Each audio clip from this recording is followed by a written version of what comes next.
So we'll jump into our next live session. So this is now, I think, our third live session. The feedback that we've received from the community has been really wonderful, and it seems like you all are really valuing these sessions. And so we're committed to continuing to have them. We'll be introducing new topics on a regular basis, as well as potentially revisiting previous topics in the future. And so if you ever have a topic that you'd like us to cover in a live session, please let us know. We are here to provide the best possible customer experience. And so your feedback is what's going to make these sessions as valuable as possible. And so today's topic is donning for dorsiflexion, and really proper donning technique of the knurl sleeve is really one of the key aspects of having a great knurl sleeve experience. And so today we have several of our wonderful esteemed colleagues who will be talking to you about terminology. So really covering kind of the anatomy and all the things that come into play as you're placing your knurl sleeve. We'll actually do a live walkthrough with Dylan, who will show how to place on the shin and how it should fit. And then we'll actually do a live session for fine tuning parameters as well. And so just a note is that today is really about just donning the knurl sleeve and tips for achieving proper dorsiflexion. We know you may have a series of other questions, which is great, and we'd love to hear them. But if you have any questions that are related to your account or anything other than setting parameters and proper placement of the sleeve, please contact support@cyonic.com. And then, yes, we will be recording the session so that it will be available for all of you in the future to revisit. We've gotten a lot of feedback that you've been enjoying going back to the electrode session. And so, yes, this will definitely be available for you to revisit after this session. And so without further ado, I'll turn it over to Becky and Dylan. Thanks, Anne. Hi, I'm Becky. I oversee clinical operations, and I'm so excited that you guys are all joining today. I know this is placing the shin panel and tuning for dorsiflexion is probably one of the more challenging components. And so we're here to help and answer questions. I'll pass it off to Dylan. Hi, everyone. I'm Dylan. I'm one of the mobility specialists for Cyonic. And yeah, just like Becky said, I'm excited to help you guys figure out the shin placement. I know with the many people that I've seen, it's definitely one of the most difficult things to kind of understand and get a grasp on. So hopefully today we can, get you guys to understand a bit more and help other people really figure out how to have, as Anne said, the best experience with the sleeve. So I'm excited. Okay, so let's get into the anatomy. So I'm going to go over sort of the anatomy of the lower leg and how it relates to the placement of the sleeve. So we're going to talk first about the bones or the bony landmarks. So Anne, if you want to start the video, we're going to go through terminology. So the green bone that's highlighted right there is what we call the patella or the kneecap. The main bone in the shin is the tibia, and where the cursor is going is the ridge of the tibia. That's often the part that you can feel along the front of your lower leg. There is a little, in green, a little bony protuberance or ridge just below your kneecap. And that is it's a little bony area that you can also feel that is helpful for a landmark for placing the sleeve. One of the important parts is a little bone. And we're looking at the right leg here. So it's a bone that's just below the kneecap and to the right, and it's called Gerdy's tubercle. And it's felt as a little bony bump there. The other long bone in the shin is the fibula, which you cannot feel, but you can feel the fibular head. So that is another little bony prominence just to the right or the outside of Gerdy's. So to review, and this is very fast, so we can go through this. We've got the kneecap, the tibia, the tibial tuberosity, and Dylan will go through these. The Gerdy's tubercle, this is a really important landmark. It's felt as like a little bump. And then to the outside is the fibular head. So again, Dylan will go through this and he'll show you on his leg, but these are some bony landmarks that you guys can use when placing the shin panel.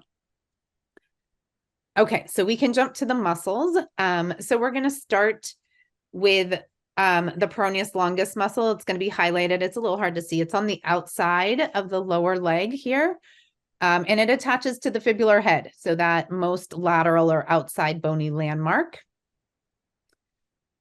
And then as we layer on additional muscles, we will see next the tibialis anterior. So that's going to be highlighted here. And the tibialis anterior is the large muscle at the front of the shin that runs along the shin bone.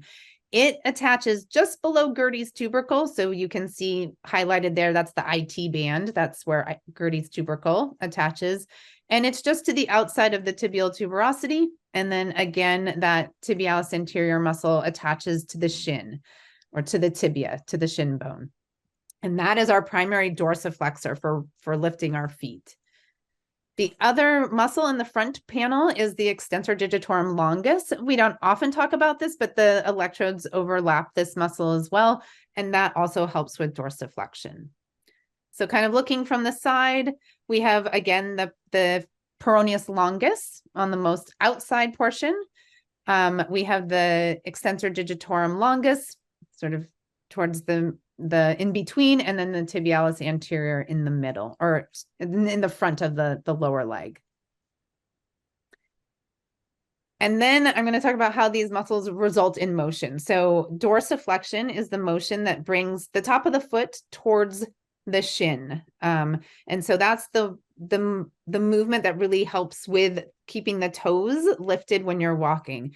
The tibialis anterior is the primary dorsiflexor. So the extensor digitorum longus also helps out, but that tibialis anterior is the primary muscle that dorsiflexes the ankle.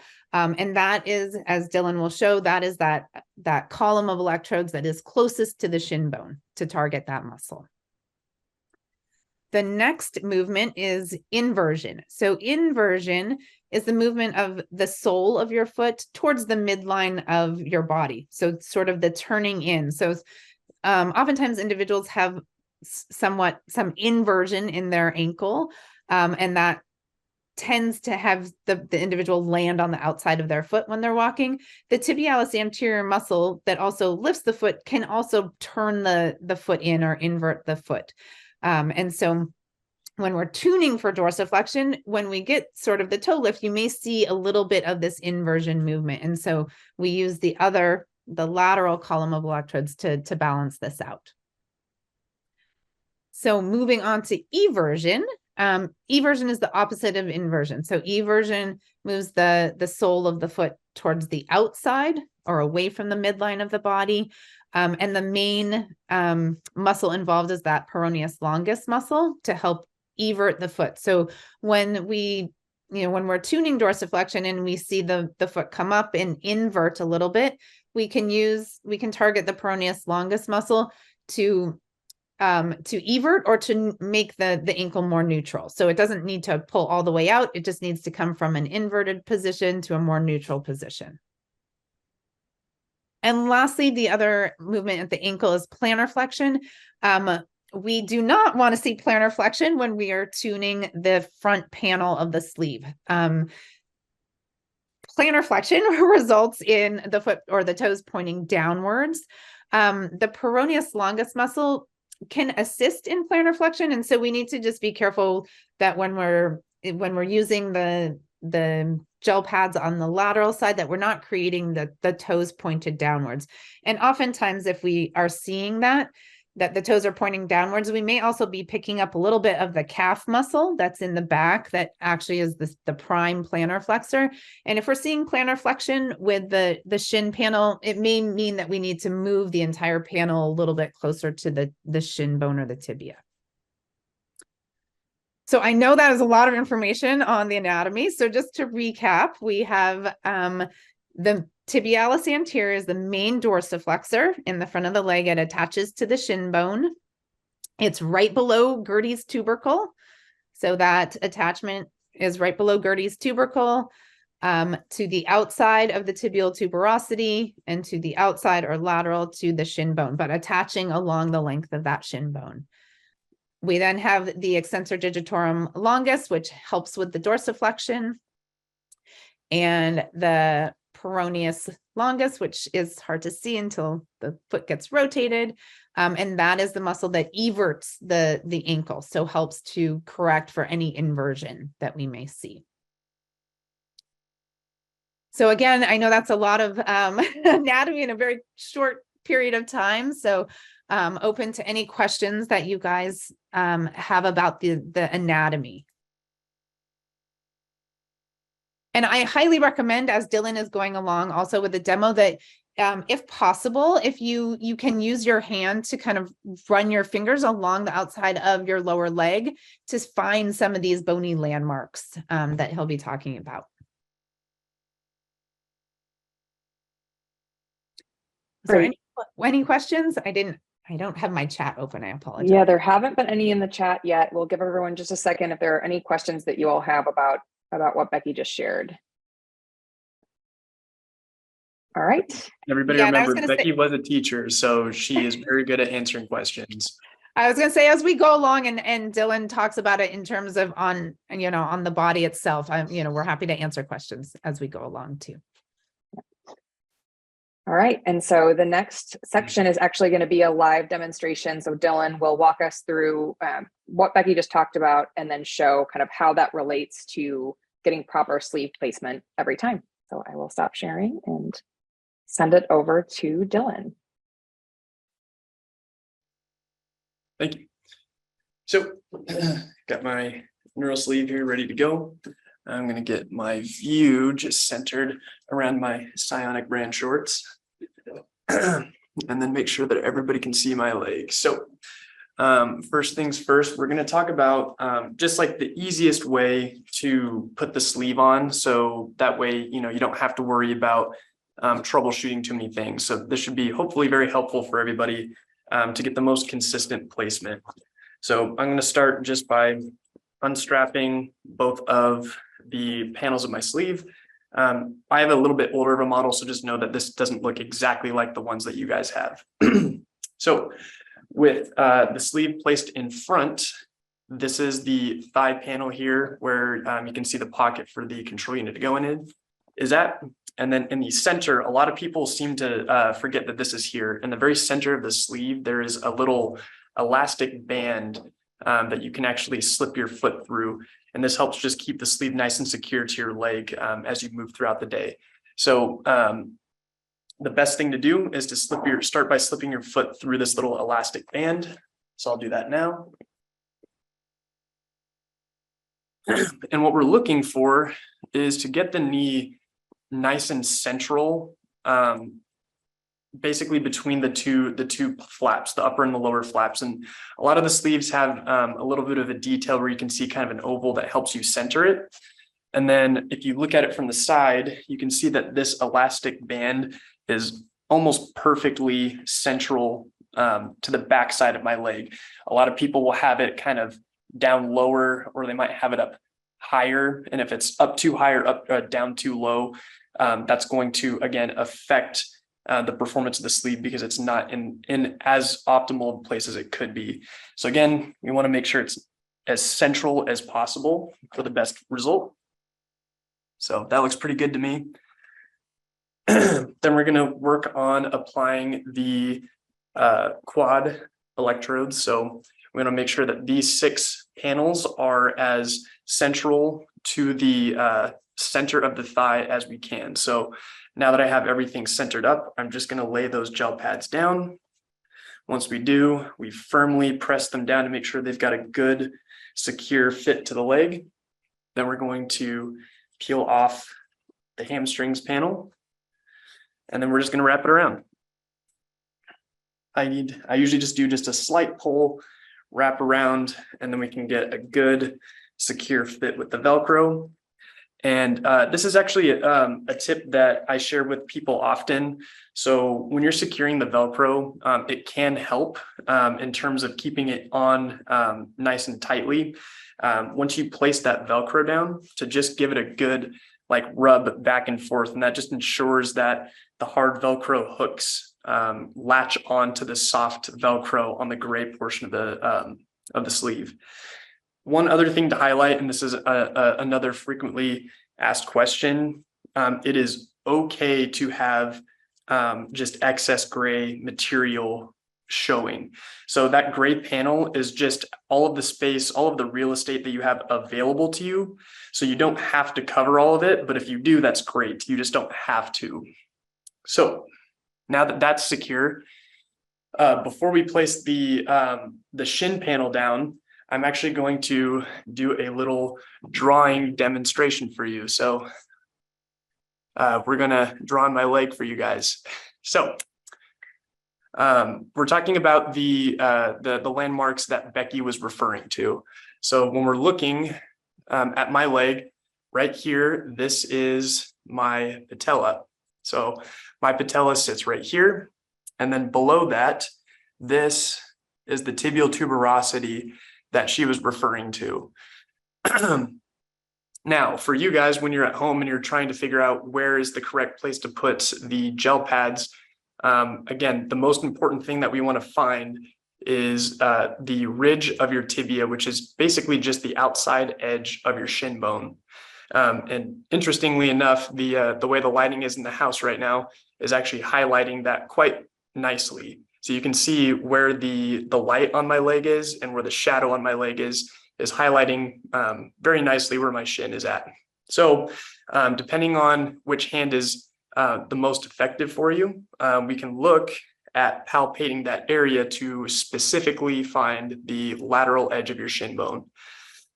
So what I'm going to do is I'm going to place, I use 2 fingers, whatever feels best for you. Some people use thumb, index, middle, whatever I just like to use 2 fingers. And I like to find that really hard bony edge of my shin bone, which is right there. You can see I'm pushing into it and there's no indentation. That means I'm on bone. But here, as I go over to the edge, I can push in and that's soft tissue. So we want to find the edge almost where like I can hook my fingers, and you can see as I hook my fingers, you can see that bony edge right there. This is the ridge of the tibia that we're referring to, in which we want to place the sleeve. So I will just draw that for you guys. My tibial tuberosity is here. And go all the way down. So this right here, that black line, it's not that bumpy, I promise. I have a nice straight tibia. This is the outside edge of my tibia. So right here is bone, and just off to the side of this black line is soft tissue where that tibialis anterior muscle that is involved with dorsiflexing the foot is at. And you can see that as I lift my foot up, you can see that muscle kind of pop out. So that's the TA right there.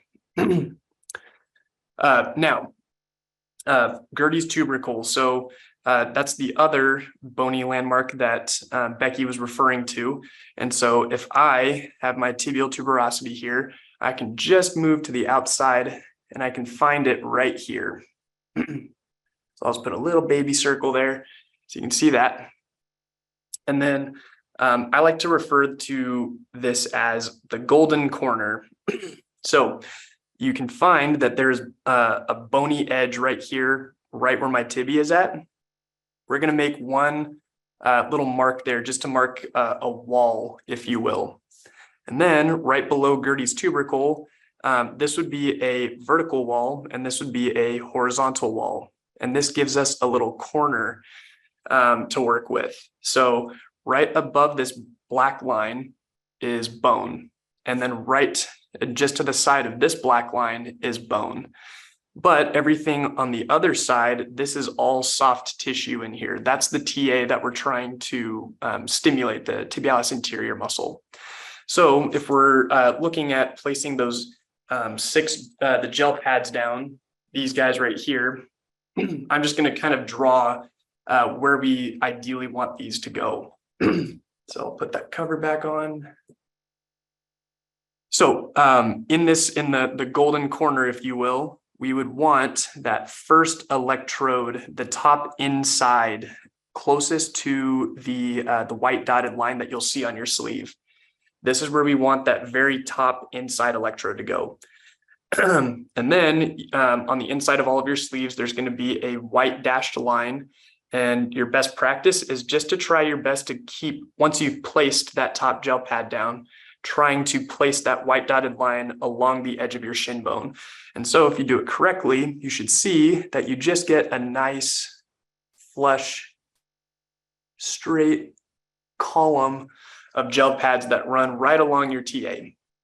The closer we get to the shin bone, the more uncomfortable the stimulation can be. And so if you go over the tibia and those gel pads are touching it, it's probably not going to be the most comfortable sensation. So we want to avoid that at all costs. And then obviously when we have all those gel pads placed down, those lateral electrodes will be here. Just like that. I can take my Sharpie out. So again, my tibialis anterior is running right along here. And then, and I guess I'll draw this as well. So Becky was referring to that fibular head. That's also right here. And so the fibular head is where the peroneus longus runs through, and that's the muscle that's going to evert your foot. It's going to turn it out to the side.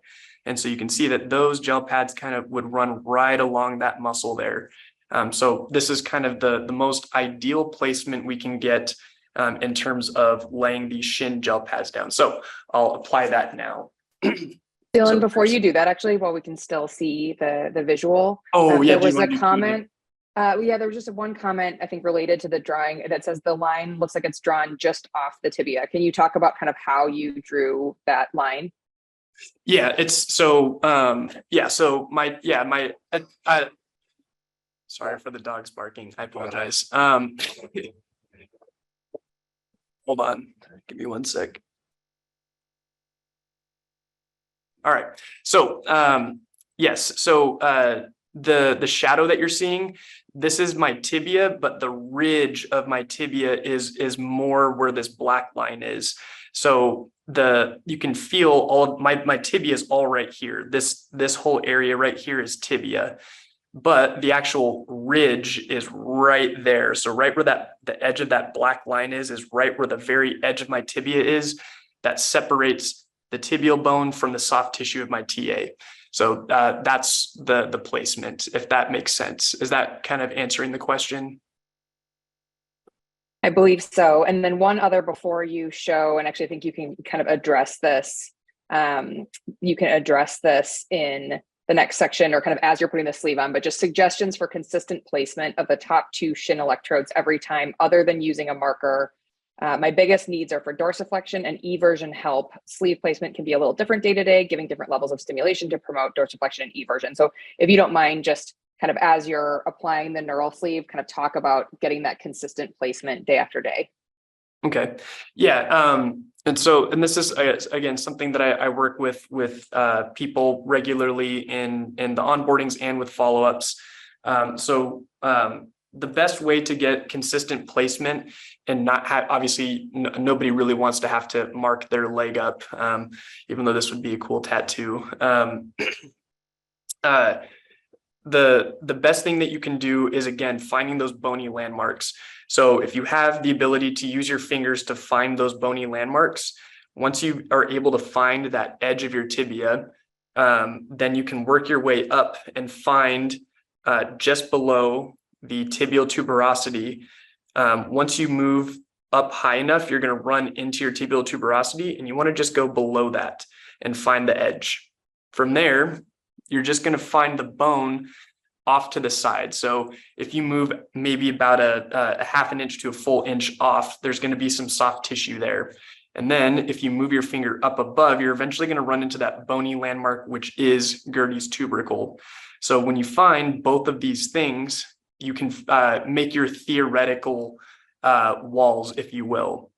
And so when you have those, what I think is really useful is assuming that you have a little bit of tactile sensation in your leg, is to like press and move around so you can feel that area. And then as you place these gel pads down, and again, we're looking for this gel pad to line up with this square.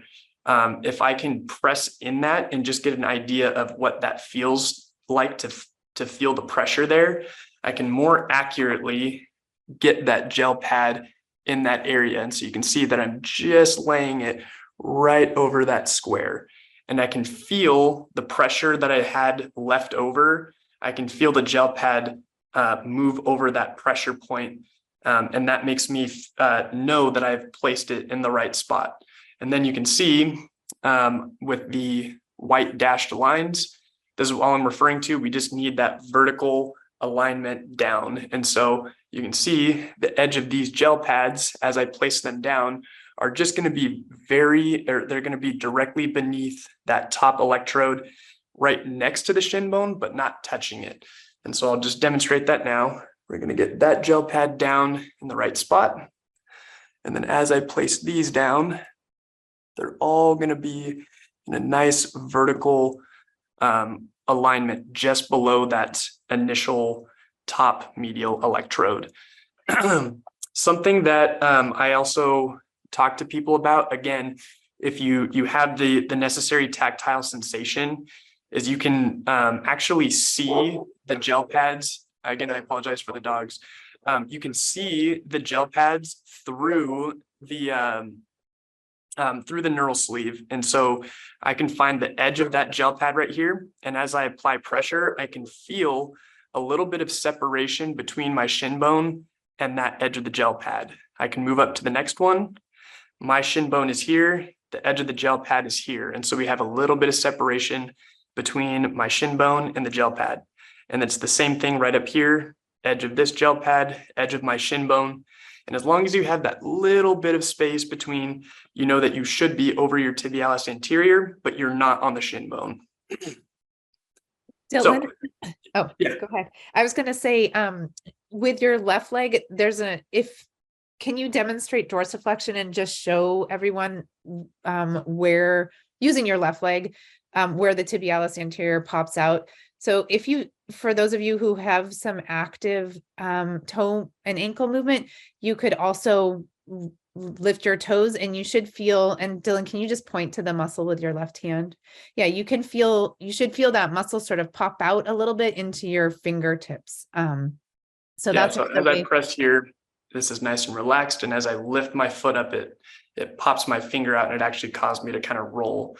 So yeah, that's my tibialis anterior muscle, and you can see it run all the way down. You can see the more tendinous part of it right there. So that's the TA. And we do realize everyone has different anatomy. Not every leg is going to look like Dylan's. And so, it may be a little bit more challenging to find some of these bony landmarks. So we have different soft tissue.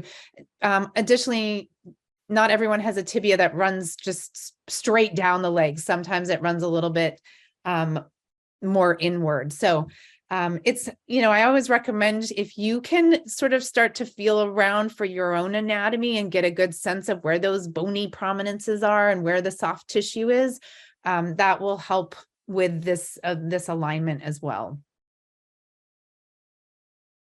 And there was one other question, Dylan. Can I just address the toe lift? And yes, there are many people do not have active toe lift, and that's quite all right. So what I would recommend is just following along what Dylan just showed you in terms of finding the bony landmark. So finding the shin bone, finding the tibial tuberosity and Gertie's tubercle, and just dropping down below there. And then you should be able to kind of feel that soft tissue. So even if the toes don't move, that's okay. You can still find that area of tissue where the tibialis anterior is attaching. Great. And there was one other question that said, basically the first inner pad is about an inch below Gertie's tubercle. First inner pad. Again, depending on your anatomy. Yeah, some people have shorter legs and some people have longer legs, but yes, it's going to be below. Yeah. And I would say that for me, that's probably accurate. It's probably about maybe even a little bit more than an inch. No, it's probably about an inch. It's probably about an inch, but it's going to be different depending on everybody's anatomy. Okay. Great. And then there's a question. I aggravated the tendon next to the TA that raises the toe. Will this cause issues using the sleeve?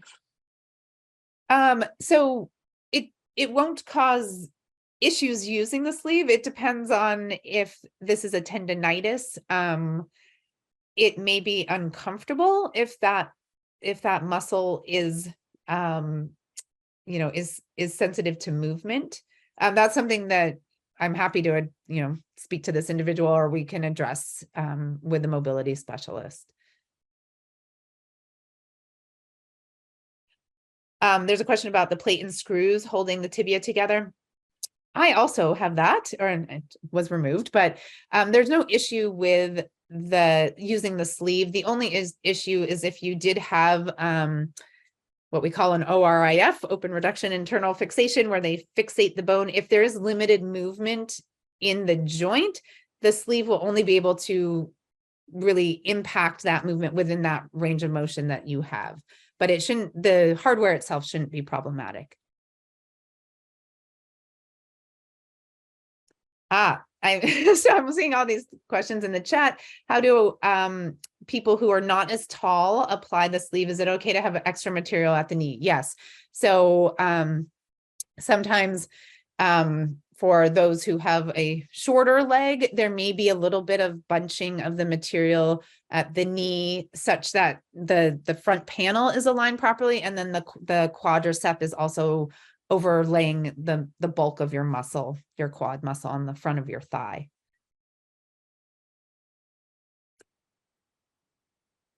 Great. One question, can Yeah. Dylan show us the muscle that would cause eversion and inversion? So yeah, so here I'll just do it on this leg. So again, the muscle that's going to cause inversion, and this is again highly dependent on everybody's anatomy, but the tibialis anterior is going to produce a little bit of inversion depending on how your anatomy is laid out. Not everybody inverts, but a lot of people do. So the tibialis anterior muscle here, that's the one that's going to pull your foot potentially into that inversion.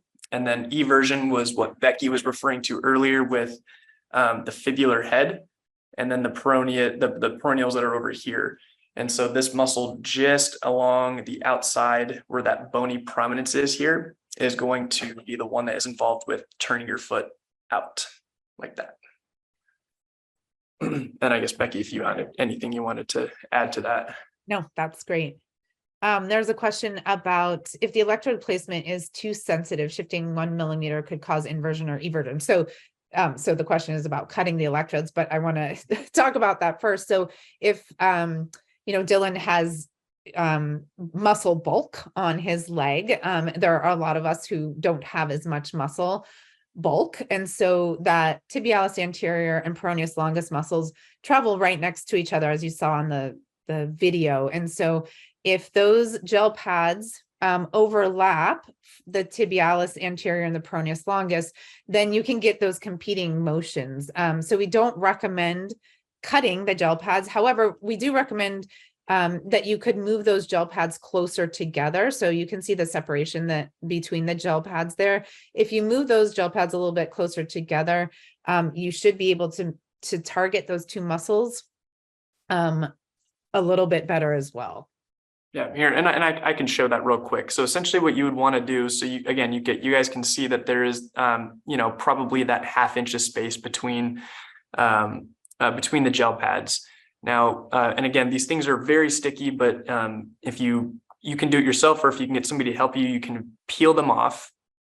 And then all you're going to do is you're trying to get basically the edges to touch right there. And so as long as the red portion of this square is covered up, which it is, you're in good shape.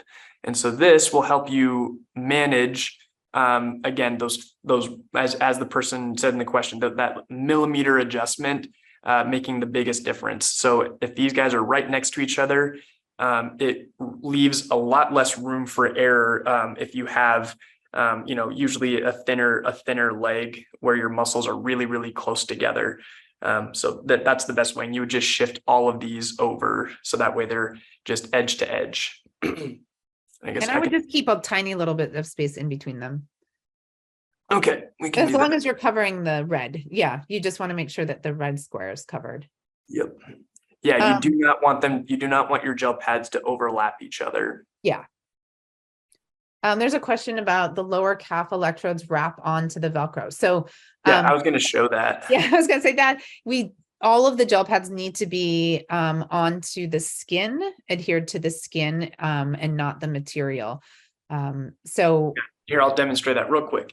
Again, I don't have, my calves are rather large, but what they're referring to is these gel pads may end up coming over and they would come into contact with the Velcro here. If your lower leg is rather narrow or thin. So the way that you can prevent that overlap, which would cause a stimulation error, is doing a little half fold of the gray Velcro underneath itself. This will create a little bit more space for that to travel. So you can see that originally with this gray pad here, I can reach that gel pad over and it can touch the Velcro. But if I half fold that Velcro, no matter how hard I pull, I can't get that gel pad to reach over. And so that gives you maybe another inch or so of space to work with. Just make sure that you don't fold it too far under, otherwise it'll interfere with the gel pads on your shin. And also that it doesn't need to be pulled taut or tight. Correct. You can just, gently wrap it around. The other thing that comes up with the sleeve is that everyone's leg is shaped differently. The sleeve Hey, to have a cuff, y'all. Yes, it's not going to taper to the ankle, and that's okay. It can be loose around the ankle as long as all the gel pads are adhered to your skin. So there's no concern about having some excess material at the bottom. Yeah, I have a cuff, but the gel pads are going to keep it nice and secure to my leg, so you shouldn't have to worry about that at all. There's another question. Once tibia alignment is set, does it set up the rest of the electrodes for proper placement? Yes, generally so. So the rest of the muscles, the calf, even the quad and the hamstring, those are large muscle bulk. And those muscles, first of all, we don't have a bone that we are working around. And each of those muscle groups does the same action. So in the shin, we have several muscles that are doing competing actions. So dorsiflexion and plantar flexion, or eversion and inversion. So that placement is going to be more specific. In the calf muscles plantar flex the ankle. In the quad muscles extend the knee, the hamstring bend the knee. So those placements are not, I shouldn't say not as specific, as long as they're over the bulk of the muscle, that should be fine. And we can do a little bit of tuning in the app. It's really the front panel that's most sensitive.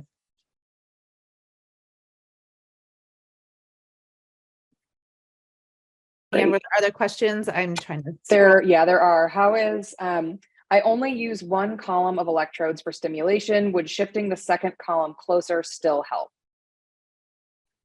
No, you wouldn't need to shift it at all. If you're only using one column, then it doesn't matter where where the lateral column or the second column is placed if they're not active. Got it. And then there's a question, and this will also play into the parameter adjustments that Dylan will demonstrate later. But why are only the 3 electrodes closest to the shin activated? What is the purpose of the other column of electrodes further from the shin? Yeah, so that first column, and maybe Dylan can show his leg again, that first column of electrodes are the ones that run along the tibialis anterior muscle that lift the foot. That's the primary target of this panel, is to help with foot drop or to increase dorsiflexion. So those 3 electrodes are going to overlay the muscle that does that action. The other column, the lateral column, are overlaying or should overlay the peroneus longus muscle, and that muscle everts the foot. So we use primarily the first column of electrodes that's closest to the shin to get the dorsiflexion. But if the foot is turning inward, or if it's inverting, then we use the second column to correct for that. So that peroneus longus muscle is going to help bring that foot more outward or more neutral. And I hope that answered the question. Great. And then I did see a comment that a PT finds the TA in what she calls the gully, the space between the tibia and fibula, and that works for someone as well. So yeah, if you find that fibular head, that's the most lateral bony landmark, and your tibia, that's where all of those muscles are going to travel down the front of the leg. So that is a helpful way to do it as well. But you really want to make sure that that first column of electrodes or gel pads is overlaying the anterior tibialis anterior, and the second column is really more lateral over the peroneus longus. Great. There's a follow-up question that says my gastroc and soleus are extremely tight and I've been trying unsuccessfully to stretch them. Will this interfere with function of the sleeve? Yeah, that is a great question. So for those of you who have spasticity in the plantar flexors or tightness of the gastroc soleus, which are your plantar flexors, stretching is highly recommended. So the tightness that is in the calf prevents range of motion at the ankle. So it prevents, if there's a lot of tightness in the calf muscle, then it does not allow the foot and ankle to dorsiflex. So the sleeve will only work in the range of motion or the available range of motion that you have. So if there is a lot of tightness competing against the dorsiflexors, it's going to only work in that range. So if you have tight calf muscles, highly recommend stretching. If it's spasticity related, there are additional ways to treat spasticity, but generally speaking, if the muscles are more flexible, the sleeve is going to be more effective. Great. Just a few more questions. Would folding the gray part help with a sleeve that's too large in the thigh? Yes. So yes, same thing. If you're getting, well, that's if your hamstring gel pads would be coming in contact with the gray Velcro. Other than that, it wouldn't make a difference folding it if you're not running into that issue. I mean, I guess it would add maybe just a little bit more bulk to the sleeve, which would also kind of help make it a slightly tighter fit. So technically, yes. Great. And then another question, is there anything to help with too much eversion? Too much eversion. Yeah. Generally speaking, so if the lateral column is turned on, we can certainly turn those off. So this is probably a one to see your mobility specialist about, so we can look in person, but we can use the anterior tibialis muscle potentially to create some more inversion or neutralize that eversion. It is not as common. I shouldn't say it's uncommon. It's not as common to have more eversion than inversion. But that's something we can certainly address with the placement and the electrodes in the app. Yeah, and I do want to discuss that a little bit as well, just because sometimes there's a misconception between eversion at the ankle and external rotation at either the tibia or the femur. So here, I'll stand up. So with my thigh here, it's probably hard to see, but with my thigh here, this isn't straightforward. But if I turn my leg out, so I'm rotating my thigh out that way, that's going to make it look, and you can see as I drop it down to my foot here, I think you can see it. So as I rotate my thigh out, my foot's also going to turn outward, and it's going to make it look like my foot's everted, but that's not necessarily the case. A lot of people with MS, post-stroke, everything, it's a compensation you make to help make bringing your leg through easier. And so when you start getting the stimulation, maybe your foot's lifting up, but you're not necessarily correcting for your whole leg being turned out to the side. And so it's actually something that I end up working with a lot of people to help them focus on keeping their toes pointed forward. And that usually is something that solves the problem. But that is an entirely different situation than if your foot is actually everting from the stimulation. Just wanted to shed some light on that. Yeah, no, that's an important point for sure. There was a question, sometimes my toes feel like they're being pushed down. So that's that plantar flexion motion. So if you're getting plantar flexion, there are sort of two things you can do. The sleeve may be just positioned too far laterally and it's picking up the calf muscle or the gastroc muscle. And so one option is to move the sleeve closer to the shin bone. If the sleeve is close to the shin bone and you're still getting plantar flexion, most likely you're getting plantar flexion from that lateral column of electrodes, because the peroneus longus muscle helps to evert, but it also helps, it assists in plantar flexion. So there are a couple ways to kind of trial and error that. Sometimes if that top, once we get into the app, we can talk about this, but that top orange electrode on the outside column is hitting really the biggest, the muscle belly of the peroneus longus. And so that may be resulting in some of that toe down. So you may want to try, if you're going to use the lateral column to correct the ankle position, to use the middle or the lower teal electrodes to avoid some of the plantar flexion. But we definitely do not want plantar flexion when we're tuning for the dorsiflexion panel. Do you want to talk just briefly about like a clonus response as well, like where they would get dorsiflexion, but their toes kind of curl a little bit? Yeah, sure. Just So some people, because I know some people deal with that. yeah, so what Dylan's referring to, clonus is hyperreflexia. It's a reflex response, and sometimes stimulation can cause this reflex response at the ankle, and so generally it's triggered when we go into dorsiflexion, and the response is then to kind of go back into plantar flexion. And so sometimes that kind of continues, sometimes it just happens once and you go into dorsiflexion and then into plantar flexion. So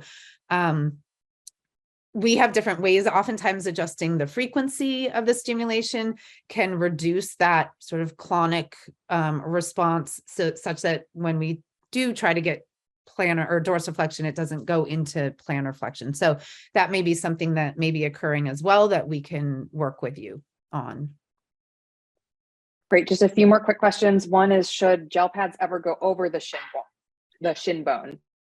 The recommendation is generally, we do not, that's generally not how we set up. When you have the gel pad over bone, it tends to be uncomfortable. That being said, there are a few instances where we do have the gel pad on the tibia. Yeah, and so this goes to that. This can just kind of tie into that earlier question where the person said that they're dealing with a lot of eversion. And so I've worked with one person where that was the case, where we could not develop just regular dorsiflexion. Their foot would evert. And so once we put those gel pads just a smidge over the shin bone, then it gave them a neutral lift. And that is what Becky was referring to, is just if you shift it over a little bit further and it might be just a little bit on the shin bone, it can help correct for something that we aren't able to without putting gel pads over the shin bone.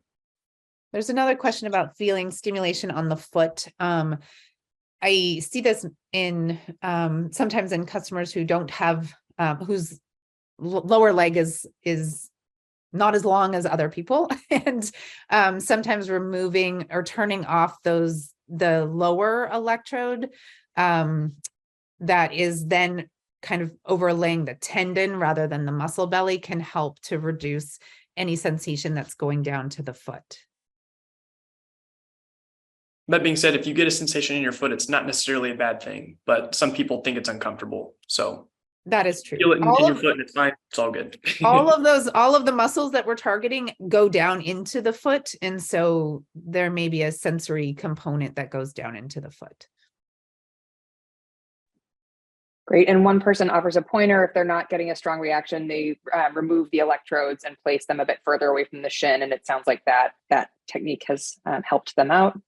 The other thing I want to just mention is that particularly in the shin panel, we don't use all of the electrodes compared to the other panels. And so because we're using a smaller number of electrodes, that current is going through a smaller number of electrodes or gel pads. And so those gel pads may tend to wear out more quickly than the other panels. And so if you are feeling like you're having to turn up the stimulation over a period of days to get the same effect, you may want to switch out the really primarily the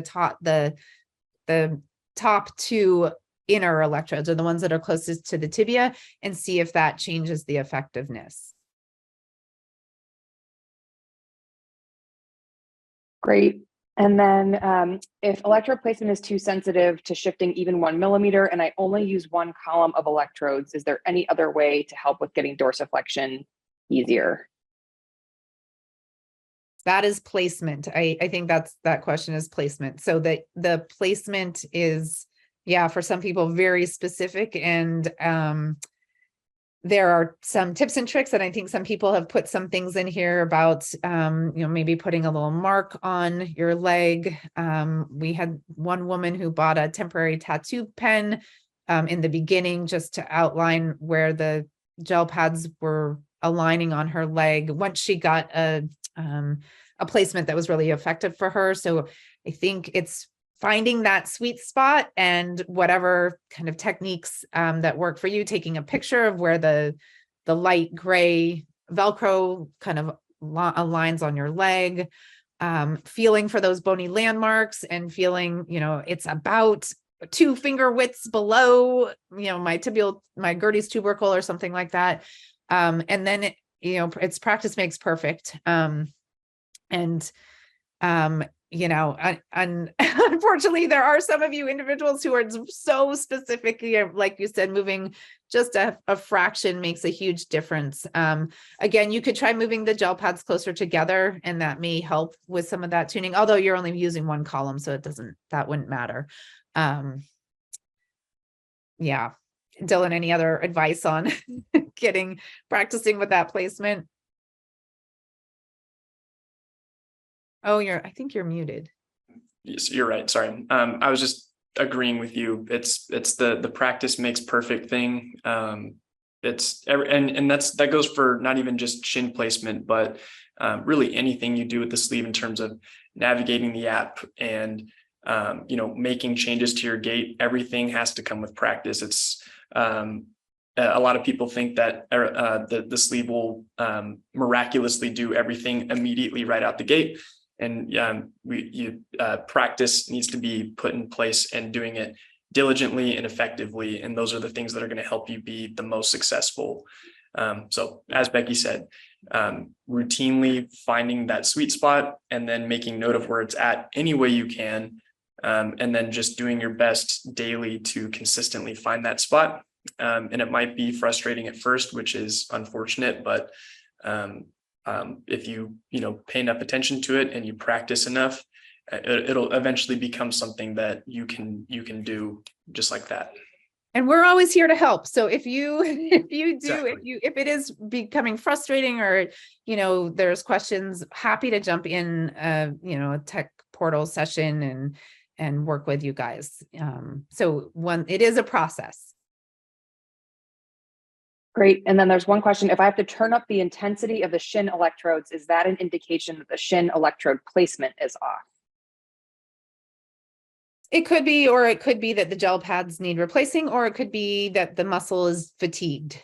So I think those are probably the 3 options. So if you put it on and you're not getting good dorsiflexion, it may be that it's aligned maybe too laterally and you're not picking up the tibialis anterior. May mean that those gel pads are not as effective. They may have dried out. We've noticed this summer with the heat in many areas that those gel pads are, particularly the shin, because it's getting a lot of current running through there and it's heating up through that way as well. They are drying out. And then there's a component of muscle fatigue. So, our muscles can only, do so much. And so even if you're supplying current, there's a limit to the muscle contraction. And so that may be a component as well. And that just taking a break from the stimulation can help with that. Great. And there are a few questions about gel pads, and I'll answer those in the chat. It's pretty individual for people.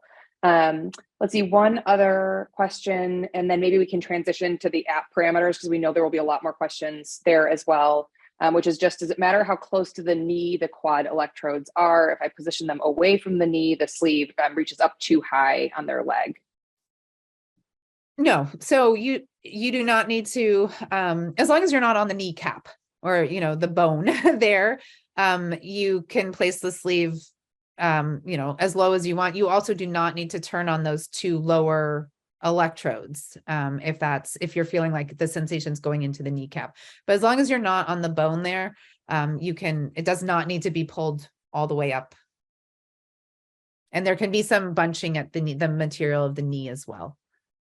In fact, in most instances, that's a good thing, because then you don't have to worry about gel pads getting tugged on. So it's best to apply the neural sleeve, if you don't, to apply it in a bent knee position. So that way, when you extend your leg, you might I get like a little bit of bunching, and that's okay, because then when I bend my knee, it doesn't tug on the gel pads here and the gel pads here. If I put this on straight and then this was nice and flush, so you can see if I pulled this up and it's nice and flush against my skin, if I start to bend my knee, it's going to pull a little bit on those gel pads, which might cause some of the gel just to redistribute in a way that is not as ideal. So bunching in the knee a little bit is good. Great. All right, so I think let's transition to our next section. And so before we get there, I'm just going to show you how to kind of make the most of this next section, because we're going to be showing two screens kind of side by side. And so again, this is all about fine tuning parameters. And so in this session, Dylan will actually have his phone with the app open, and then he'll also be showing, his leg will be visible, so you can see how adjustments in the app are actually moving his leg. But before we do that, real quick, I can actually just guide you through it. So in your screen, in the top right corner, there's a view menu.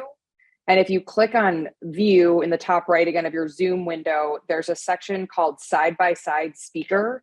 And I recommend that you select side-by-side speaker, because Dylan will be spotlighted. And then that way you can also drag his window kind of all the way over. So if you are in side-by-side speaker, what you can do is there is a little white bar to the left of the screen that Dylan is sitting on, and you can actually drag that to the left. And that way it's a larger picture, so you can actually see his leg really well. And you can also see all of the phone settings. So I just wanted to share that. And I shared it in the email this morning as well. But just that may improve your viewing. And again, you can watch this at a later time if you don't have that view possible. We know many of you are on the go and on cell phones, etc. So go ahead, Dylan. Great. All right, not muted. Okay, so we're in the Psionic app. I'm just going to open up Gate Context. Oh, and then I should be putting this on. Also, am I spotlighted right now? Because I see a bunch of panels on my side. I just wanted to make sure if I was spotlighted or not. Yeah, 1 second, Dylan.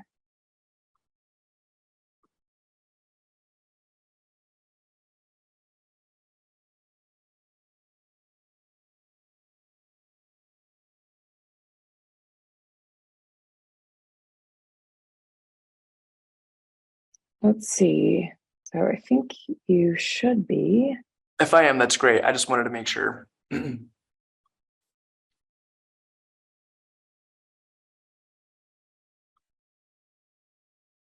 Yeah, everybody can see him okay? Okay, cool. I just wanted to make sure. All right, so moving on. So I'm, again, opening up my Gate Context. I'm going to start. I'm just going to skip calibration, but just know that it's ideal for you guys to calibrate the sleeve whenever you put it on. Just make sure that you're going to get the correct stimulation at the right times while you're walking. So this calibration sequence, once every time you put the sleeve on, is usually the best course of action, just to ensure that you get the best performance out of the sleeve. But again, I'm going to skip it. And then we're right into my stimulation parameters. So looking at the grid, for me, this left column, these are the gel pads that are right next to my shin bone right here. And then if I turn these ones off and turn these ones on, this is the column that is along that fibular head area, just on the outside, the ones that would turn my foot out to the side. So we typically want everybody to know, and it's going to look different depending on your right and left, whether you have the sleeve on the right leg or your left leg. But just know that the medial column is the one that's going to be the gel pads closest to your shin bone. This column is the one that's directly related to lifting your foot up.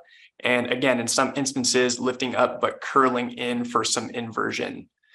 And then this lateral column is the one that does no lifting, but it turns your foot out to the side. Okay.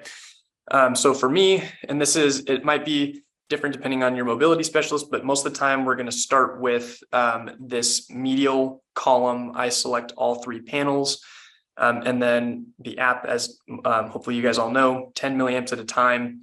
We're just going to work on slowly increasing intensity. Usually it starts working for me around 30 or so milliamps. So we'll get to 20, and you can see my toes just kind of want to move a little bit there, but I don't get a whole lot of lift.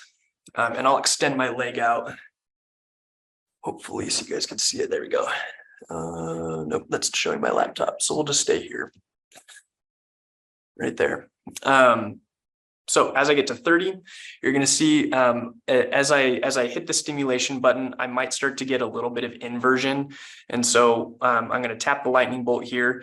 And then when I do, my foot kind of, you can see it lifts, but it also wants to kind of curl inward a little bit. And that's the inversion that we're talking about. Some people, not everybody, there are some people that will get a nice vertical neutral lift with just these 3 shin panels with this alignment. But again, we know that nobody is the same. And so if you are somebody who, when we align you this way, you still get a little bit of that inversion where your foot wants to curl inward, we can try a couple of different things. So first, and again, it depends on your mobility specialist who you might see, but we're just going to start to look at adding one or two of these lateral columns here. I typically start with the top right orange. Also, just so everybody knows, orange and teal, the orange is just indicating a positive electrode, the teal are indicating negative electrodes. A lot of people have questions on that. Just wanted to make sure we clear that out of the way. So now that I have this upper lateral square turned on, that is right here. Let's see. That's this gel pad on my shin right here, the one that's right below that fibular head that Becky was referring to earlier. This is going to help turn the foot out a little bit so we can hopefully neutralize the foot lift a bit more. So with this column set, I get lift, but a little bit of inversion. If I turn this one on and turn that bottom left one off, we can see if we get a little bit more of a neutral lift. And you can see right there, my foot no longer wants to invert anymore. But the second I turn it back on, it wants to pull into inversion. So this is a really easy troubleshooting option. And you might find that this top one does not work as well. And it might be more ideal for you to turn that one off and have this middle lateral electrode turned on. And see, and actually, I think that's the case for me. That actually felt better. My foot wants to lift straight up and it felt like a stronger response. So I just learned something new about myself right there. That being said, these lateral columns are not always going to do the trick. I guess what I should say too as well, sometimes one of these electrodes will do it'll give you that neutral lift, but, and I can't show it because my foot doesn't work that way with the stimulation, but if we turn a lateral electrode on and your foot gets too much eversion, so if I turned this lateral one on and my foot turned out too much, a thing that a lot of people don't know is you can hold down. I'm just this top right lateral electrode. I'm holding my thumb down on it, and it brings up this little percentage slider. So with this, I can adjust how much current is actually going to that specific gel pad. And so if I put it at 50%, we'll see how it feels stimulation wise. So my foot actually wants to invert a little bit more just because not as much power is being diverted to that top right electrode. And so if I hold it and then bring it back up to 100%, my foot wants to lift more upright. But again, as I adjust this lower, less current is going to that. Oh, hold on. There you go. Less current is going to that lateral electrode. And so my foot actually wants to just slightly want to curl in a little bit. So always good things to pay attention to. again, this is what I was referring to earlier. Not every person is going to respond to an electrode change. So even if we turn these lateral electrodes on, you might still find that your foot will invert a little bit. And so the next best option is to work at a physical readjustment of this sleeve. So we would return back to just this medial column turned on. And then I'm going to bring this back up here. So what we're going to do now is we're going to unstrap the sleeve from my lower leg. So calf first, and then we're going to peel it up vertically towards me, just to, reveal my leg. So again, originally that medial column, the one that I have selected right now, was lined up right here where these gel pads are. That being said, because we're getting too much inversion, or if you're getting too much inversion, the peroneal, the one that pulls your foot out to the side, that does this, we can try to split the difference with this medial column. So if I shift it over just a little bit, you can see that I would have about half of my gel pad on the tibialis anterior, and I might have half of the gel pads on the peroneals. And so with that, instead of laying it straight down, I can actually just do a lateral adjustment. So I'm turning this out to the side just a little bit. Usually I tell people to work, start with either 1/4 to 1/2 an inch. And so instead of laying them down here, I'm going to try my best to lay it down centrally. So originally I was placing it here, and now I'm going to shift it over a little bit, and that's putting it right down the center lane in between. And you can see this last gel pad is right down the middle between those two. And then I'm going to secure those gel pads down. I'm going to wrap it around. Make sure my Velcro is on nice and tight. Good. And then we're going to look back at my screen. And so now, with an adjustment like that, we don't know how the stimulation is going to feel. So I'm actually going to take my intensity back down, probably 10. If you adjust electrodes, you might be a little bit more sensitive depending on how you move it. So I just move it down 10 just to make sure I'm not going to overstimulate and, feel anything that is too strong. So we'll see how 20 milliamps feels. It's pretty mild. My toes want to move, but nothing crazy. And then we'll go to 30. And then we can see my toe. So this is another thing you might find. If you make a lateral adjustment, you might find that you can handle a little bit more intensity. This is the case for me, but not always for everybody. 30 milliamps does not feel strong enough. My toes want to move, but my foot does not want to lift up. And so let's try 40. Good. And you can see that was interesting. So as I hit the stimulation button, my foot is actually wanting to pull out a little bit. So it's lifting up, but it's actually everting now. So potentially I could have actually moved it too far over. And this is where the game of millimeters comes into play. If you get too much eversion where my foot wants to pull out, and that's what I just did, as I'm tapping the lightning bolt, it's literally my foot wants to turn right out to the side. I would want to take the sleeve off on the lower half and maybe adjust it closer to my shin bone, maybe 1/4 of an inch, because I moved it probably about 1/2 an inch over. And so let's see if I can do that real quick. I'll try to make a really quick adjustment and see if that changes everything. So And I'm gonna I was just going to comment that when Dylan was saying that he was feeling his toes coming up more so, most likely he's then getting that little muscle that's in between the peroneus longus and the tibialis anterior, that extensor digitorum longus that helps with dorsiflexion. So it will help with the ankle movement, but really just kind of pulls up the toes. That may be what he was experiencing when he did some of that lateral shift. Great. And there's one additional question, which is if you make a lateral adjustment like that with the sleeve, do you have to recalibrate? Not always. So it's generally best practice to. However, the more important thing is here, and I'll do this real quick. Let's just go through this real quick. The more important thing is the skeleton. So we'll just answer this question very quickly. So the skeleton is going to show up on the screen. You can see that the skeleton's knee is in a 90 degree flexed position.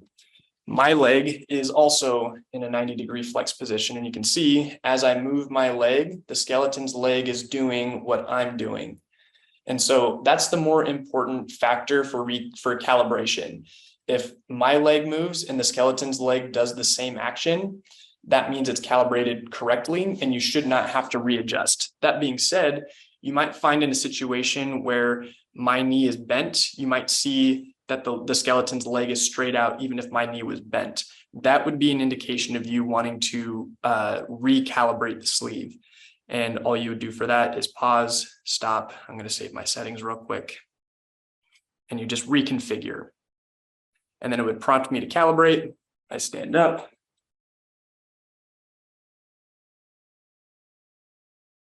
Right.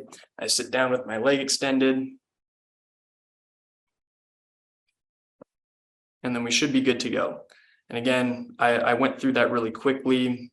We should see that the skeleton's leg is doing exactly what I'm doing. So my knee is bent, my leg is straight, my knee is bent.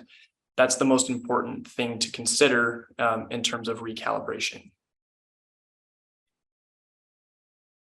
And then actually, I'm going to have Domenico answer one quick question, which is, because it was actually about calibration, which is there any reason why calibration starts with standing when we put the sleeve on sitting? It seems like it would make more sense to us to do the sitting calibration first. So Domenico, do you mind just answering that one for us? Yes, unfortunately, there's a technological limitation in the sense that what we do with calibration, we teach the sensors that are inside the sleeve. What does it mean standing and what does it mean forward? And that sensor cannot learn forward if it has not learned standing. So we know that like for some of you, that's really like a lot of work, and we understand that we're trying to like change that. But as of right now, that's the way that these sensors are built, and we're trying to figure out if we can make that easier. So we're aware that it's a lot of work to have like to stand and then sit down, but unfortunately that's a bit of a limitation. Great. And then one other question, Dylan, do you mind just showing on the app? There was a question earlier that said, how do these relate to the image of the leg? So just kind of show in the screen where there's the leg and then the sensor, the electrode positioning. Oh, yeah. So this is, I was referring to the medial. So this is the medial side. We're looking at my right leg. So you can see that this column that I have selected right now is directly related to the left column on the diagram just to the right of it. And so you can see that that's the outside, it's more facing the outside of my leg. So this column right here is the one to the left. And that is the column that is right next to my shin bone. Whereas this column is the column on the right side of that, which is closer to the outside of my leg, which is where the peroneals, the ones that turn your foot out, are. Does that answer the question? Yeah, and I this it's always confusing to me too. I always like to think of those six electrodes as just like translating onto that leg. Exactly. So if you just translate those electrodes onto the leg, the second column would be on the outside and the first column would be on the inside next to the shin bone.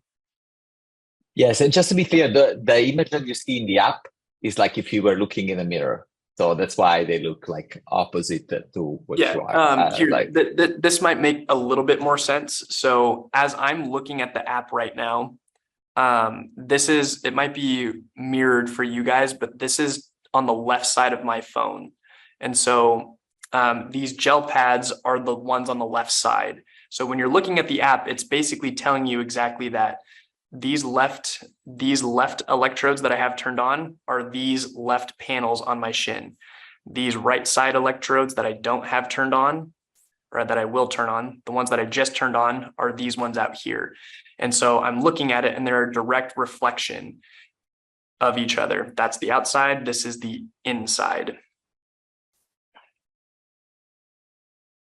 Great. And then there's one more. If getting eversion with just using the electrodes closest to the shin bone, shifting which of the 3 electrodes closer to the shin bone would help most? A shift of those electrodes is not going to change which ones you're going to use. You would still be using the medial ones. You would just move the medial ones even closer to the shin bone. Or if you're right next to it, that would be an instance where maybe you would want to move just a little bit over onto the shin bone to see if it eliminates some of that eversion, if that's what you were talking about. Great. And then one other question that actually came before the session started, which was adjusting the sleeve to address foot drop. Ideally, I need my foot to pick up more to reduce the slapping of the foot when I walk and to reduce tripping. I've raised the shin and calf numbers, but I don't think this is helping. So I think that may go back to positioning, but if there's anything else that anyone would want to comment on that question. Yeah, I can also, so it may be a positioning. Also, people respond differently to stimulation. So there are individuals who we see, quite a bit of dorsiflexion at lower intensities, and individuals where even at the highest intensities, we don't see as much dorsiflexion. And oftentimes we don't know how people are going to respond. There could be, things that may impact responsiveness to stimulation. One is any swelling or edema in the lower leg is going to impact the ability for the current to get to the muscle. Sensation. So if someone is lacking sensation in the leg, that may also impact effectiveness. If anyone has any sort of peripheral nerve impairment, so a peripheral neuropathy in conjunction with a stroke or MS or whatnot, or peripheral nerve injury, that can also impact the effectiveness. And then some people just do not respond to stimulation as others do. And so it could be a placement component, or it could be that the muscle is fatigued, could be that the gel pads need replacing, or it could be the individual's responsiveness to stimulation. And there's a follow-up question on that, Becky. What muscles are involved in foot slap? Yeah, that's primarily the tibialis anterior, not keeping the foot neutral or the toes up while you're swinging the leg through, and particularly the foot slap instead of foot drop. The foot slap is when your heel strikes the ground after you're swinging, and that tibialis anterior muscle is still active to kind of slowly lower your foot to the ground so that it doesn't slap down. So if that tibialis anterior muscle is weak or is not functioning properly, it is not effectively lowering the foot slowly, and so it tends to slap down. Great. And then there's a follow-up question that says, what role does adjustments to frequency? And then maybe while we're doing that, we could talk about frequency and pulse width. So for those of the folks on they're in session who are in basic mode, you don't see those, you'll just see intensity. But if someone can speak to frequency and pulse width, that would be great. Yeah, I can speak to it, and then Dylan can add. So frequency, I tend to think of it as a sort of a sensation, a sensory control, in the sense that some individuals like low frequency and some individuals like high frequency. Frequency is measured in hertz, or the pulses per second. And so at lower frequencies, if you only have 15 pulses per second, I like to think of it, the brain can kind of discriminate those pulses. And so it feels more like a tapping. Often, not everyone has this sensation, but can feel more like a tapping sensation. Whereas at the higher frequencies, those pulses per second are pretty quick. And so it may feel more like a buzz. Some individuals at higher frequencies may see more movement. And so you could play with the frequency if you're trying to get some additional movement. Also, if people have spasticity or a reflexive response. So we were talking about clonus earlier, or if we turn on the stimulation and the leg has sort of a reflex response, oftentimes if we lower the frequency, the lower frequency can sort of help to reduce that reflexive response. In terms of the pulse width, I like to think of it in terms of like how deep the current is going. That's not entirely what's happening. It's really how many motor units are being recruited. But at the lower pulse width at 100, you can think of it as being the current is pretty superficial. So you would feel it superficially and it would only pick up sort of the top component of the muscle. And so at the same intensity, you would not get, you probably wouldn't see any movement, or the movement would be pretty minimal. And then as you come up 200, 300, and 400, it's picking up more and more of the muscle, or more, not necessarily deep, but it's picking up more muscle, but it feels a little bit deeper. And so at the higher pulse width, you're going to recruit more of that muscle. You may get a stronger contraction. In the lower leg, generally we stick with about 300. If you're going into the 400 pulse width, depending on your anatomy, you may be picking up, there's a lot of little muscles underneath the tibialis anterior. So you may start to pick up muscles that are extending the big toe and, doing more of the toe movement. So we start with 300. Sometimes 300 may feel uncomfortable for others. And so maybe 200 is better. And then we can bump up the intensity to create more of the movement. And then the intensity is really where we're going from that sensory level to the motor level. Yeah, and then I'll just add a really quick bit to that, just so people can get more of like a visual representation of what's happening. So we get that electrical current in like a wave format, if you will. So when we're looking at intensity, MA stands for milliamps, and amp is just amplitude. So when we're looking at a wave, we have a peak and a trough. And so the amps are how high each wave is.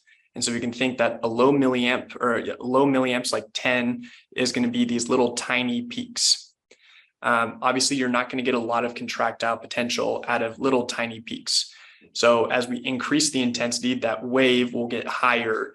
And so if we get somewhere like 30 or 40, that wave is going to go from here to here, and that wave is going to be much bigger. So we have a greater contractile potential. When we look at pulse width, that US, it's actually, that U is technically a mu is what it is. It's microseconds. And so the pulse width is basically thinking about how long the peak intensity is sustained for. So if we have those little tiny peaks, a pulse width that is larger than 100, so a 100 would look more like just the tip of an arrow. And let's go to like the 40, so bigger peaks from milliamps. So a 100 microsecond would look like the tip of an arrow. As we increase the pulse width, that duration of peak intensity is sustained for a longer period of time. So instead of it just going straight up and down, it's going to go up and across and hold that for a couple more microseconds before it comes back down. And that's what Becky was referring to that deeper, more intense like motor unit recruitment. That peak intensity is held longer, so it's sustained longer to recruit more muscle fibers. And then frequency in hertz, which is what Hz is looking at how many impulses, how many waves are happening per second of that current. So a low frequency, and this is that tap that she was referring to, each frequency is a pulse that you would feel. So a really low frequency at 5 hertz is going to feel like felt a little stimulation, felt a little stimulation, felt a little stimulation. And then if I go really high and go to somewhere like 65, 70, it's going to be lots of them happening really quickly. So it's going to feel more like a buzz because there's so many happening all in 1 second, as opposed to the 5, you're only feeling 5 in a second. So it's going to feel like a tap, as opposed to 70 feeling like a buzzing sensation. So I just wanted to give you guys kind of that mental image of how it works in a wave format. And sometimes that makes more sense to people's brains. So there's that. Dylan, do you mind toggling between basic and advanced mode? There was a question about how to show pulse and frequency, or pulse width and frequency, if you don't have it currently set up that way. Yeah. So first off, I'm in advanced mode right now. So I'll show you guys this real quick. So in your settings, you have the ability to turn your advanced FES settings on or off. So initially, when we first set you up, your advanced settings are turned off. And so if I go home and then reopen my walking mode, and then we enter into this, you can see that, and we'll get that out of the way. So now I no longer have those carousels that show the frequency, the pulse width, and the intensity. I just get a slider. This is purely intensity.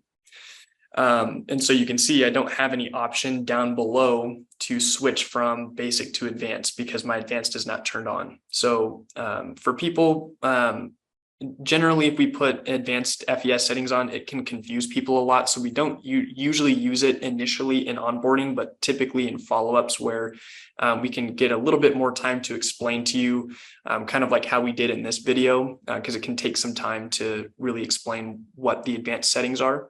And so if I go back to my settings screen and then I turn advanced FES settings on, once you have that on, your sleeve will, the Psionic app will allow you to switch back and forth between them. So now you can see at the bottom, I have basic mode, and I can just tap it and I can switch back and forth between advanced and basic.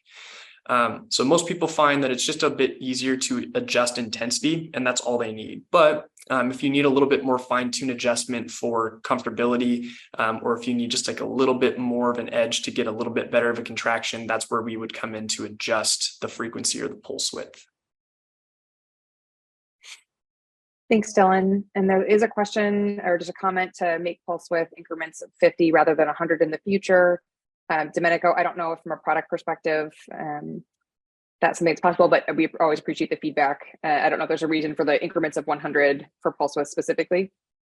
There is, and it's because it's microseconds. So like that, the difference between 200 and 300 or 300 and 400 is actually very minimal, even though we talk about the hundreds. So usually like if like there's a lot of difference in the effectiveness of the comfort when you go from 200 to 300, you probably can adjust by instead like working on the frequency or the density.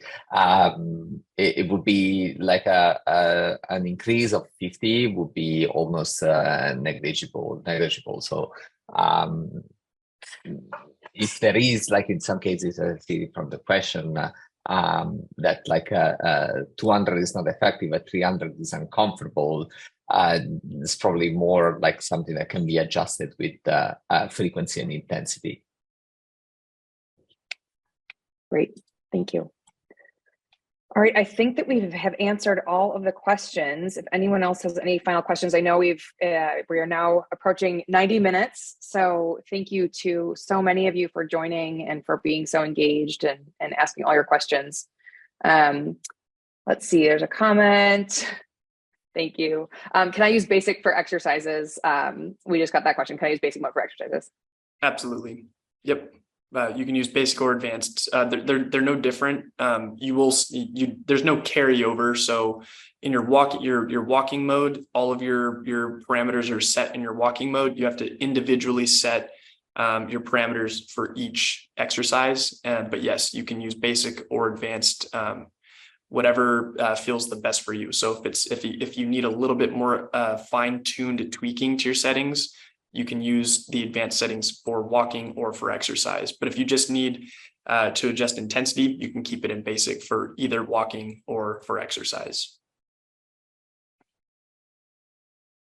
Great. All right, well, thank you to everyone. And I think if there was another question following up from the individual with the question about frequency. And so I think that maybe also doing a follow-up with your mobility specialist to just kind of revisit settings and talk about the experience you're having, I think makes sense as well for a next step. And so lots of nice messages from the community. Thank you all again so much for joining. And I think, I'll say this again, and we really mean this, which is we want this whole experience to be the best possible experience for all of you. So we love your feedback. We love your engagement. Every comment, every outreach that you provide is so helpful for our team. So really, truly, thank you so much for the high level of engagement and for always bringing such thoughtful comments and experiences to the table for all of us.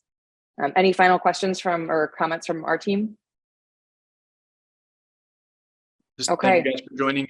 I look forward to seeing some of you guys in follow-ups here pretty soon, because I'm sure we'll discuss some things. Yes. Awesome. And again, this will be recorded, so we'll send an email as soon as we get everything edited and posted to our website. We'll send a follow-up email with a link to the recording. And then we'll also send information about our next session as well. And again, if there are certain topics that you all are really interested in, send them our way. We've definitely had requests for configuring the other muscle groups in addition to kind of the shin. So configuring other muscle groups, as well as kind of just general app troubleshooting and navigation. So those are two topics that we already have kind of on the horizon. If there are any others, please do send them our way. We are here to create content that helps all of you. So thank you.